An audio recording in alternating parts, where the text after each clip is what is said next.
Hai, welcome to Cikal Bincang-Bincang Live at Cikal. Cikal Bincang-Bincang Live at Cikal adalah segmen terbaru dari Cikal Bincang-Bincang Podcast, di mana kami mengundang CTM, yaitu guru atau staf untuk berbagi praktik baiknya selama di Cikal. Kali ini ada saya, Winnie Suryania, konselor sekolah Cikal yang akan menjadi host dalam episode kali ini.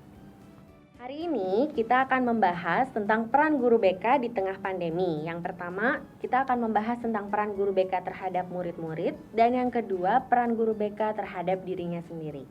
Dan untuk hari ini kita menghadirkan narasumber yakni Pak Rendra. Halo Pak Rendra. Halo. Pak Rendra adalah salah satu tim akademik sekolah Cikal dan juga konselor untuk tingkat SMP dan SMA di Cikal. Apa kabar Pak? Baik, sehat, alhamdulillah. Sehat ya. Terima kasih Pak Rendra sebelumnya udah datang di segmen hari ini. Oke, untuk pertanyaan pertama, Om Rendra boleh nggak nih sharing ke kita semua? Yang pertama-tama gimana sih mengenai peran guru BK terhadap anak-anak di sekolah pada masa situasi pandemi seperti ini? Oke, baik. Jadi kalau ngomong peran guru BK, ini sebetulnya butuh banyak penyesuaian ya. Waktu kita kemarin dari belajar offline, ketemu gitu kan, bisa lihat langsung, sapaan langsung di kantin, ketemu di koridor kelas gitu kan, terus ketemu di kelas juga. Nah terus tiba-tiba kita berubah nih sekarang, situasi jadi online, yang berarti waktu kita ketemu kan juga jadi makin sulit ya. Nah, sementara kita juga sebagai guru BK itu punya tanggung jawab untuk mengobservasi perkembangan dari setiap siswa nih, dari setiap murid-murid tuh kan, baik itu perkembangan mereka secara akademik maupun perkembangan dari segi perilaku mereka juga gitu ya, perkembangan dirinya juga ya. Nah ini nih jadi tantangan banget sih sebetulnya buat guru-guru BK, terutama di masa pandemi sekarang gitu. Nah terus selain itu juga kan kalau kita ingat tahun ajaran ini nih kita mulainya itu di tengah-tengah pandemi. Betul. Ya kan? Benar. Nah terus akhirnya jadinya buat beberapa guru juga ini jadi tantangan nih, karena ketika dia di-assign atau ditugaskan untuk memegang satu angkatan tertentu, si guru ini nih belum pernah betul-betul ketemu langsung sama anak-anaknya, ya kan? Jadi pertemuan pertama yang bisa mereka lakukan adalah pertemuan secara online. Nah, sementara di satu sisi yang kita tahu juga adanya pandemi ini nih itu punya banyak isu kesehatan mental ya yang muncul dari hal ini kan. Nah itu juga akhirnya membuat membuat guru-guru BK nih lebih sulit, lebih punya tugas-tugas lebih nih, punya tanggung jawab yang lebih untuk membangun kedekatan dengan siswa-siswa yang mereka pegang nih, yang mereka bertanggung jawab atas siswa-siswa tersebut. Gitu sih. Oke, jadi mulai dari awal lagi, apalagi sebelumnya belum pernah ketemu offline ya. Betul. Terus sekarang tatap muka atau berbincang yang perlu kedekatan tadi Pak Rendra bilang hanya melalui si media bisa media sosial atau mungkin bahkan ya WhatsApp grup atau video call gitu ya Pak Rendra. Oke. Kalau dari pengalaman Pak Rendra sendiri, triknya gimana sih nih Pak dengan cara kayak gitu? Pak Rendra ada nggak sih pengalaman yang baru megang angkatan tiba-tiba pas di online terus membangun kedekatannya itu gimana ya? Oke, ini pengalaman pribadi juga sih. Jadi ini angkatan ini belum pernah ketemu sama sekali gitu kan. Terus tiba-tiba harus ketemu mereka di tahun ajaran ini. Itu juga challenging sih di awalnya ya. Jadi sama sekali kayak ini siapa ya, anak ini yang mana ya, mukanya seperti apa, kelakuannya seperti apa, itu kan jadi ini ya kayak kita pun jadi kayak bertanya-tanya gitu. Nah waktu yang dibutuhkan juga akhirnya untuk membangun kedekatan di tahun ini nih agak lebih banyak dibanding kalau kita ketemu secara offline. Kalau secara offline mungkin dalam 1-2 bulan tuh kita udah cukup kenal gambaran dinamika angkatannya seperti apa, anak-anaknya juga seperti apa gitu kan ya. Nah tapi karena online ini akhirnya mau nggak mau ya emang nggak mungkin kerja sendirian nih, ya kan. Akhirnya mau nggak mau harus ngobrol sama guru-guru yang mengajar di angkatan tersebut gitu kan. Terus juga koordinasi untuk tanya informasi dari mereka juga. Ya memang butuh waktu, tapi pada akhirnya sih mulai kenal nih, mulai dapat gambaran anak-anaknya satu persatu seperti apa. Gitu. Nah, kalau tadi Pak Rendra bilang kan itu kita juga mesti kita mesti kerjasama ya, kayaknya itu penting banget gitu sama guru-guru, sama mungkin staf sekolah juga yang bisa mengenal anak-anak ini. Itu ada nggak sih Pak kayak waktu yang kira-kira sewajarnya berapa lama ya kita melakukan terus-terusan pendekatan juga atau kerjasama terhadap guru-guru ini? Oke. Kalau ngomong waktu sebenarnya kita nggak punya ya, nggak ada rumusan pasti bahwa sekian bulan, sekian minggu itu udah pasti nih kita akan bisa dapat semua informasi, enggak. Karena memang ya itu tadi tiap sekolah, tiap angkatan itu punya keunikannya masing-masing. Jadi kalau bicara misalkan kita pakai acuan tertentu nih, itu justru malah akan jadi beban juga buat kita ya. Gitu. Jadi yang penting adalah ya setidaknya minimal kalau misalkan kita belum dapat gambaran keseluruhan anak-anaknya seperti apa gitu, secara detail satu persatu gitu, atau dalam kelompok-kelompok yang lebih kecil, paling enggak kita punya gambaran dinamika angkatan secara keseluruhannya seperti apa. Atau misalkan dalam level yang lebih rendah, kelas per kelasnya seperti apa. Gimana dinamika interaksi antara mereka, paling nggak kita punya dapat gambaran siapa sama siapa nih yang paling masih suka diskusi bareng, ketemu selama situasi pandemi ini gitu. Nah, buat guru-guru BK sebenarnya itu juga bisa jadi informasi yang lumayan membantu ya gitu. Jadi ketika ada satu masalah yang mungkin nanti muncul, ya kita paling nggak bisa untuk identifikasi kira-kira nih kemana ya kita perlu cari informasi lebih lanjut, perlu kemana ya yang kita perlu lakukan penanganan lebih lanjut, grup yang mana nih yang perlu diberikan perlakuan yang lebih dibanding teman-teman yang lain, kayak gitu sih. Jadi mendapatkan informasinya itu ya yang sangat penting banget ya Pak Rendra. Betul. Jadi harus selain kita juga aktif online sama anak-anak, tapi komunikasi sama guru-guru dan informasi tadi gitu ya. Betul. Oke. Nah, kalau tadi kan sebenarnya cara kitanya juga menghadapi anak-anak ya yang kita juga belum kenal. Kalaupun kita udah kenal sama anak-anaknya, terus kita bingung nih kegiatan apa gitu kan, pasti ini bukanlah sesuatu yang direncanakan. Betul, pastinya ya. Dan pertemuan online tuh biasanya lebih melelahkan. Betul. Juga kita juga kayak kalau di sekolah anak-anak masih bisa melakukan aktivitas lain, tapi ini kan kayak tertuju ke kita terus gitu misalnya. Nah, cara-cara Pak Rendra boleh nggak di-share gitu trik-trik kayak anak-anak di kelas, kegiatan apa sih yang kira-kira mungkin bisa di-share kepada kita nih dalam pendekatan ke anak-anak gitu. Baik, nih jadi ini juga sama ya. Ini sesuatu yang dialami juga sama guru-guru pada umumnya di masa pandemi ya. Jadi kayak di kelas tiba-tiba kayak nge-DJ, kayak jadi radio sendiri gitu kan, kayak ngobrol, ngomong sendiri. Terus nggak ada yang respon gitu kan. Aku dapat baca satu artikel, di artikel ini menarik sebenarnya. Jadi dia membagi cerita, dia pakai satu cara yang sebenarnya nyeleneh nih gitu. Jadi ketika di kelas, pastinya kalau kita lihat layar tadi yang kayak Miss Winnie bilang, lama-lama bosan nih, lama-lama jenuh, terus akhirnya bisa jadi anak-anak mulai kehilangan fokus. Nah, kalau aku pribadi sendiri itu di kelas ketika harus ngobrol sama anak-anak, akhirnya bikin pertanyaan nyeleneh gitu. Jadi misalkan kayak pertama nanya kabar, terus yang kedua gimana kondisinya, apa yang mau dilakukan dan sebagainya. Nah, itu kan sesuatu yang kayak butuh effort tuh, mesti mikir serius gitu. Nah, terus tapi di tengah-tengah itu nanti diselipin kayak pertanyaan aneh aja gitu. Jadi misalnya kayak kayak misalnya warna baju yang kamu pakai hari ini apa gitu. Gitu kan. Atau misalnya kayak nanti siang makan apa ya gitu. Jadi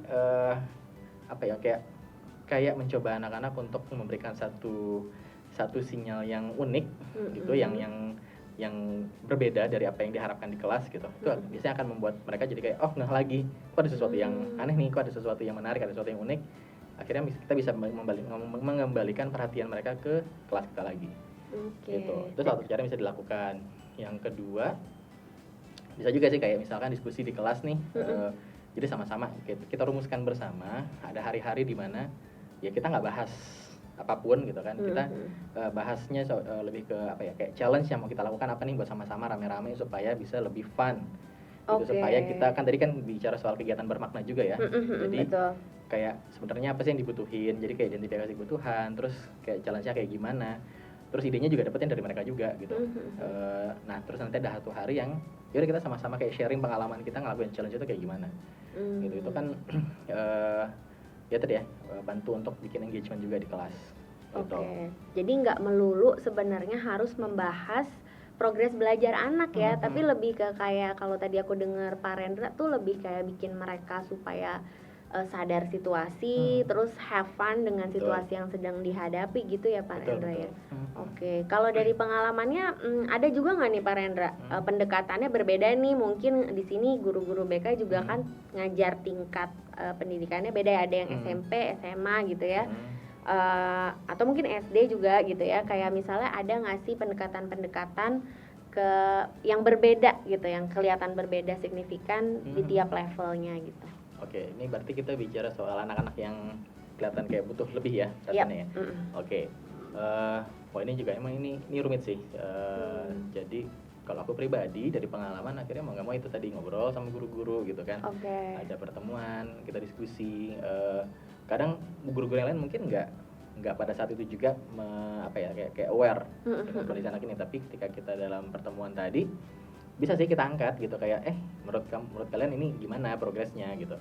Nanti dari situ pelan-pelan akhirnya kan guru-gurunya juga ketika di kelas akan mengawasi juga ya, mengawasi anak-anak yang ini yang memang butuh perhatian khusus. Nah, jadi kita dapat data tambahan lagi nih. Ya kan, dapat informasi tambahan lagi. Nah, terus dari informasi tambahan itu ya udah kita bisa sama-sama nanti susun strategi. Terus nanti buat pendekatannya gimana nih? Kan tadi ya kita juga bicara soal isu pendekatan nih. Siapa tahu anak ini ternyata selama masa online ini mungkin nggak dekat sama konselornya, tapi dekat sama satu guru tertentu yang lain. Ya udah, jadi kita lewat media guru ini membantu si anak yang bersangkutan. Gitu. Nah, terus ya berarti kita sebagai guru BK ya akhirnya yang kita lakukan adalah membekali si guru tersebut dengan berbagai skill sih, dengan berbagai cara pendekatan yang kira-kira bisa membantu dia untuk lebih dekat sama si siswa tersebut. Gitu.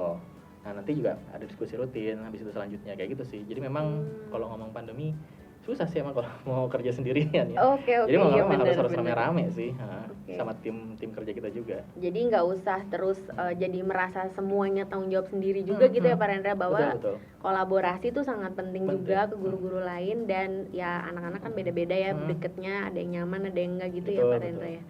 Oke. Nah kalau dari pengalaman Pak Rendra sendiri nih, challenge apa sih yang pernah dihadapi waktu waktu di tengah pembelajaran pandemi ini? Challenge apa, terus triknya apa? Challenge-nya apa? Banyak sih sebetulnya. Ini kita mau bahas dari segi pribadi dulu atau dari sisi kelasnya dulu nih? Mungkin kelas dulu boleh. Kelas dulu ya, oke. Jadi kalau ngomong dari kelas, ya tadi ya challenge-nya tuh yang kelas yang tadi udah dijabarin juga, masalah kenal sama anak-anaknya satu persatu. Yang akhirnya sih mau nggak mau bikin games di kelas. Games. Gitu. Jadi kayak games online, gimana caranya bikin introduction, kayak bikin perkenalan. Tapi perkenalannya tuh nggak cuma sekedar nama saya siapa gitu, nggak. Tapi kayak ada satu signature, entah itu signature visual atau signature secara audio ya, karena kan kita mau nggak mau terbatas ya. Pakai gadget ya di sini ya.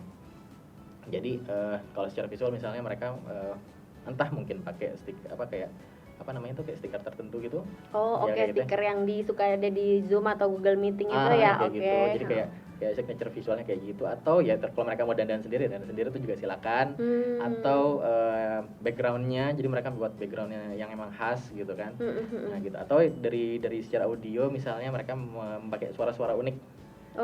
Jadi itu kan juga akan bantu satu teman-teman sekelasnya juga membuat asosiasi antara si individu tersebut dengan satu hal yang unik, gitu kan, gitu. Jadi misalnya salah satu siswa nih ada yang tiba-tiba backgroundnya dia pakai outer space gitu, nah, gitu ya, dia bikin sendiri gitu, dia coba buat sendiri karena dia memang yang ketertarikan itu. Nah jadi teman-temannya jadi punya asosiasi nih, si siswa A ini dia nih ada diingatnya karena si background space-nya tadi gitu. Atau yang satu lagi karena tertarik misalkan dengan K-pop gitu, terus tiba-tiba semuanya di belakang banyak nuansa K-pop-nya. Jadi si siswa ini diasosiasikan dengan si nuansa K-pop tadi. Kayak gitu. Atau ya dengan suara tertentu, tiba-tiba kayak misalnya memperkenalkan dirinya dengan sambil nyanyi gitu kan. Nah, jadi tahu nih asosiasinya bahwa si ini dia namanya itu tuh dia sebutkan sambil pakai melodi tertentu. Jadi semuanya tahu si anak ini yang kemarin sambil nyanyi gitu kayak gitu. Itu untuk bantu mengingat satu sama lain sih. Jadi banget ya Pak Rena, sebenarnya udahlah kita kenalan dengan cara yang tidak membosankan. Terus kita jadi tahu juga kesukaan masing-masing anak, termasuk gurunya juga kali ya. Pak Rena juga ikutan waktu itu. Harus ikutan. Pakai stiker apa nyanyi juga nih, jangan-jangan? Enggak ya? Enggak, dan biasa aja gitu. Iya, sip. Jadi sebenarnya games itu kuncinya juga ya. Games dan sesuatu yang menarik ya, apalagi di usia anak-anak itu yang bisa bikin engage juga ya Pak Rendra lagi pembelajaran. Nah itu sering dilakukan di awal, di tengah, atau di akhir pembelajaran nih Pak Rendra? Kalau itu sebetulnya ya tergantung dari kita ya, maksudnya jadi tidak ada ketentuan khusus apakah itu harus selalu di awal, enggak, tapi kita lihat aja suasananya. Kayak kok makin lama kita merasa kayak ini kok makin apa ya, keterlibatan engagementnya anak-anak kok makin berkurang gitu, kehadirannya juga makin berkurang ya. Mungkin kita bisa menyelipkan itu di tengah-tengah gitu kan. Itu jadi untuk kayak pakai intermezzo, ice breaking, penyemangat. Oke. Buat anak-anak untuk hadir lagi. Ya kalau mau di depan tadi ya itu introduction untuk lebih mengenal. Ya kalau di akhir juga boleh. Jadi kayak celebration itu juga kan bisa aja. Kita terapkan kayak gitu. Ya. Jadi memang fleksibel tergantung kebutuhan sih kita mau taruh di mana. Oke, dan kita lihat tadi juga Pak Rendra bilang harus lihat situasi ya. Berarti kitanya juga harus peka dan keadaan anak-anak ini ya. Betul sekali. Oke. Wah, keren banget Pak Rendra nih, trik and triknya juga, challenge-nya. Jadi mudah-mudahan ini cara-caranya yang bisa sangat diaplikasikan juga di teman-teman guru BK di tengah pandemi seperti ini. Nah, tadi kita udah bahas tentang peran guru BK terhadap siswanya, gimana interaksinya terutama juga di sekolah, apalagi masa pembelajaran online. Sekarang nih pertanyaan juga yang kedua nih Pak Rendra, poin kedua yang nggak kalah pentingnya nih, terhadap diri sendiri. Kan guru BK kan mostly memang social person ya, maksudnya orang yang suka bersosial, terus juga engage sama orang lain. Tapi kan di tengah-tengah ini guru BK sendiri juga ada challenge terhadap dirinya sendiri gitu kan, Pak Rendra. Nah, kalau Pak Rendra sendiri, mungkin kita berangkat dari Pak Rendra ya. Ada nggak sih pengalaman challenge diri sendiri menjadi guru BK di tengah pandemi? Oke. Ini mungkin nggak cuma guru BK kali ya, tapi ini guru-guru secara umum yang waktu kerjanya awalnya clear nih, kayak misalkan dari jam 7 pagi atau dari jam 6 pagi gitu kan, sampai nanti mungkin jam 3 atau jam 5 sore gitu. Terus tiba-tiba situasinya online. Terus mau nggak mau kan berarti kita harus bisa dihubungi kapanpun kan. Yang berarti bahwa kayak nomor kita ataupun semua media sosial kita itu juga perlu disiapkan gitu kan, untuk dikasih tahu juga ke siswa atau ke orang tua siswa ya. Nah ini kan berarti jadinya konsekuensinya adalah ya kita bisa dihubungi sampai 24 jam ya kan. Nah itu juga waktu pertama sejujurnya hektik banget ya gitu. Aku pribadi pun juga ngerasain kayak gitu. Jadi kayak ini jam kerja jam sekian sampai jam sekian, tapi ini urusan ini belum selesai gitu. Terus anak-anak ini kalau di jam tersebut, misalkan dari jam 7 sampai jam 4 jam kerja kita kan ya, ini nggak bisa untuk dihubungi. Kenapa? Karena mereka masih sesi kelas gitu. Sementara kita kan butuh untuk dekat sama mereka kan gitu, butuh untuk follow up sesuatu nih gitu, butuh untuk tanya sesuatu. Ya mau nggak mau akhirnya itu tadi emang harus asertif sih. Jadi asertif, ngobrol juga sama guru-guru yang lain, kebutuhan kita seperti apa, susun strategi bersama yang sama-sama menguntungkan. Jadi misalkan kita memang butuh supaya sampai nggak ganggu waktu, yaitu ambil waktu tertentu berapa menit gitu kan. Tapi nanti selama waktu itu ya kita coba untuk follow up yang kita perlukan gitu. Itu yang pertama bisa dilakukan seperti itu. Terus yang kedua untuk jaga diri sendiri nih, jaga diri sendiri juga karena tadi bebannya tuh banyak ya. Tentunya kita perlu juga ngobrol nih sama orang-orang rumah ya kan. Betul. Ya kita di rumah kan nggak sendirian gitu kan. Peran kita banyak nih. Ada yang jadi anak, ada yang mungkin orang tua gitu kan, punya anak-anak balita. Kalau aku pribadi punya anak balita di rumah, itu kalau udah jam tertentu tuh udah sulit sih kalau udah harus fokus ke kerjaan lagi gitu. Benar. Nah ini kan juga perlu kita perlu dikelola dengan baik nih hal-hal ini kan. Nah yang bisa dilakukan di rumah ya mau nggak mau itu tadi, komunikasi sih, keterampilan komunikasi penting sih buat guru-guru BK ini. Yang aku tahu sih pasti guru-guru BK juga udah bisa ya gitu kan. Nah tapi sekarang kan komunikasinya lebih personal ya, ikatan emosinya lebih dekat karena di situasi rumah gitu. Tapi di rumah ya itu tadi perlu dibuka juga ruang diskusi. Jadi supaya kita bisa bagi peran, kapan kita bisa ada di rumah, kapan kita bisa untuk sekolah gitu kan. Nah jadi di rumah pun itu juga harus komunikasi intens. Jadi kita nggak cuma sama rekan kerja, sama orang-orang rumah juga. Jadi kita bisa berbagi, misalkan kayak aku pribadi ya, sama istriku. Punya anak balita, jadi ketika aku harus kerja, istriku bisa untuk masuk. Nanti ketika istriku yang harus kerja, ya udah aku yang gantian pegang anak-anak gitu. Jadi memang kita harus tahu nih sama-sama jadwalnya kayak gimana, betul, waktunya seperti apa. Itu sih. Nah, kalau misalkan ternyata dua-duanya ternyata perlu waktu untuk kerja, nah kira-kira strategi apa lagi nih yang bisa kita lakukan supaya anak-anak nggak sampai terbengkalai di rumah gitu kan. Karena kalau situasi rumah kita berantakan, pasti mau nggak mau jadi kebawa kita juga kan. Benar. Kan, jadi stres juga kan. Betul. Nah terus di sisi lain juga nggak ada salahnya jadiin waktu pribadi. Jadi kayak memanjakan diri, atau kalau ibu mungkin ya mau pergi ke spa, tapi kalau spa sekarang kayak nggak mungkin ya. Ngeri juga ya Mas ya. Oke. Nyuci piring tuh kira-kira waktu pribadi apa gimana? Tergantung ya, kalau emang suka silakan. Oh oke. Enjoy nggak apa-apa. Iya bener ya, kalau enjoy itu masih itu juga ya, leisure time juga ya. Betul. Ya itu jadi cari leisure time buat sendiri itu penting gitu. Misalkan ya nggak tahu, mungkin sekedar kayak manicure pedicure di rumah atau panggil salon ke rumah, itu kan bisa kalau buat ibu ya. Bapak-bapak kalau suka ya ngoprek-ngoprek atau ngoprek-ngoprek motor, mobil ya silakan. Jadi itu juga dikomunikasikan sama orang rumah gitu. Jadi memang ya kita nggak cuma jaga komunikasi ke luar, tapi juga jaga komunikasi ke dalam.